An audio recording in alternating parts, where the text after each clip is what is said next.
15장입니다. 1절에서 6절입니다.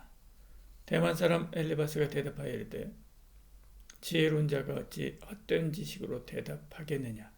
어찌 동풍을 그의 복부에 채우겠느냐? 어찌 도움이 되지 아니하는 이야기, 무익한 말로 변론하겠느냐?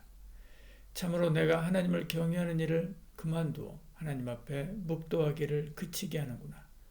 내 죄악이 내 입을 가르치나니 내가 간사한 자의 혀를 좋아하는구나. 너를 정죄한 것은 내가 아니요 내 입이라. 내 입술이 내게 불리하게 증언하느니라. 아멘. 욥과 세 친구의 첫 번째 변론이 끝나고 두 번째 변론을 시작합니다. 다시 연장자인 엘리바스가 입을 열지요.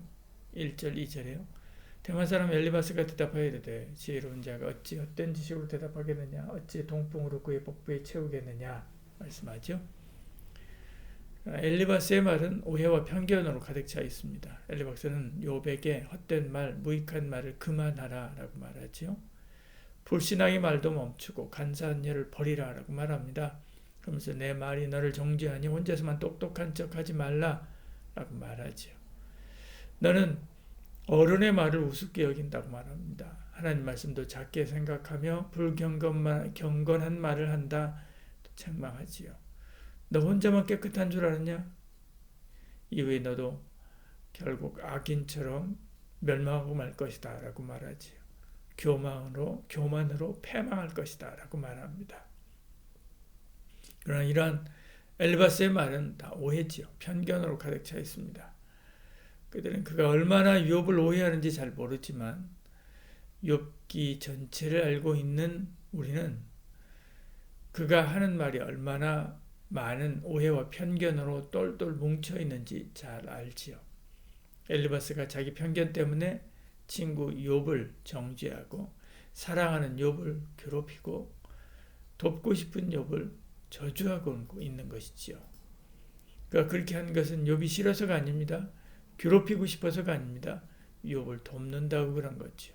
그래서 악취가 나고 괴로운 욥 곁에 함께 머물면서 그와 계속 이런 불편한 대화를 하는 것입니다.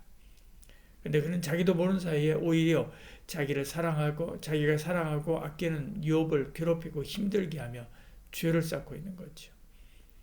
우리도 그럴 때가 있습니다. 친구를 돕는다고 열심히 섬기고 사랑하는 자녀를 가르친다고 가르치는데 내게 있는 오해와 편견이 오히려 그 사랑을 저주와 슬픔으로 바꾸어 상대를 힘들게 할 때가 있지요. 내 편견을 내려놓고 하나님의 말씀을 붙잡으시길 바랍니다.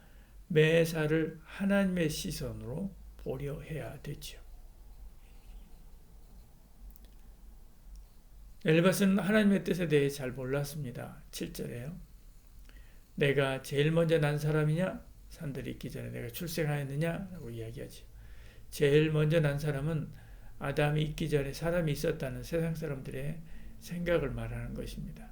11절에 하나님 말씀을 가지고 위로한다고 하지만 하나님 말씀을 잘 알지 못했던 거죠. 성경을 잘 모르면 하나님을 잘 모르고 하나님을 잘 모르면 자신도 잘 모르고 세상도 잘 모릅니다. 그러므로 왜곡된 신앙과 사상으로 살아갈 수밖에 없지요. 또한 엘바스는 자기 경험을 앞세우고 있습니다. 10절에 우리 중에 머리가 흰 사람도 있고 연로한 사람도 있고 내 아버지보다 나이가 많은 사람도 있느니라 이렇게 이야기하죠. 그는 지금 자기가 나이 많다는 것을 말합니다. 그는 지금까지 본 것, 들은 것 그것으로 욥을 판단하고 있는 것이죠.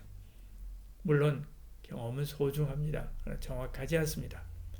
내 경험에 의지해서 모든 것을 판단하고 결정하려는 것보다 우매한 것은 없지요. 경험은 오히려 독이 될 수 있습니다. 마지막으로 엘바스는 속단했기 때문에 그렇습니다. 지금까지 욥이 한마디 하면 그것에 대해 물고 늘어지면서 반복했지요. 욥이 어렵다고 한 것은 자기가 전혀 죄가 없다는 뜻이 아니었습니다. 자기 죄를 인정합니다. 욥기 14장 16절 17절에 보면 그렇죠. 이전의 죄도 인정합니다. 욥기 13장 26절에 이렇게 말씀하고 있죠. 그런데도 그 본 의도는 생각하지 않고 그의 한 토막 말만 가지고 그것이 전부로 속단하고 정죄하는 것입니다. 우리도 그럴 때가 있지요. 많이 있습니다. 다른 사람의 일을 너무 쉽게 판단하고 정죄하지 마시기를 바랍니다. 바리새인과 사두개인들도 예수님을 오해했습니다. 그 오해가 하나님을 보지 못하게 했지요. 그 오해로 예수님을 십자가에 달아 죽게 했습니다. 오해와 편견은 하나님도 십자가에 달아 죽일 수 있는 무서운 것입니다. 예수님의 고향 사람들, 갈릴리 사람들도 예수님을 오해했습니다. 요셉의 아들, 마리아의 아들로 오해했지요. 그 오해와 편견 때문에 하나님과 30년 동안 한 동네 살면서도 그 은혜를 하나도 맛보지 못한 것을 보지요. 그래서 바울도 디모데에게 쓴 편지에서 너는 편견 없이 이것들을 지키라 라고 말하지요. 그러므로 그 지식을 버리고 하나님의 지식을 가지고 내 지식을 버리고 하나님의 지식을 가지고 내 경험을 버리고 하나님의 뜻을 가지고 내 판단을 관두고 하나님의 판단으로 살 때 공평하고 바른 삶을 살 수 있지요. 오늘도 우리 모두 그런 복된 삶을 사시기를 축복합니다. 사랑이 많으신 우리 하나님, 우리 가운데 함께 하시고 은혜 베풀어 주시사 날마다 하나님의 뜻과 하나님의 온전하고 기쁘신 그 뜻을 추구하고 찾고 그리고 더듬어 이루어가는 삶을 살아가는 저희들 되게 하여 주시옵소서. 우리가 가진 모든 오해와 편견 다 내려놓게 하시고 순전한 주의 말씀 따르는 저희들 되게 하여 주시옵소서. 예수님 이름으로 기도합니다.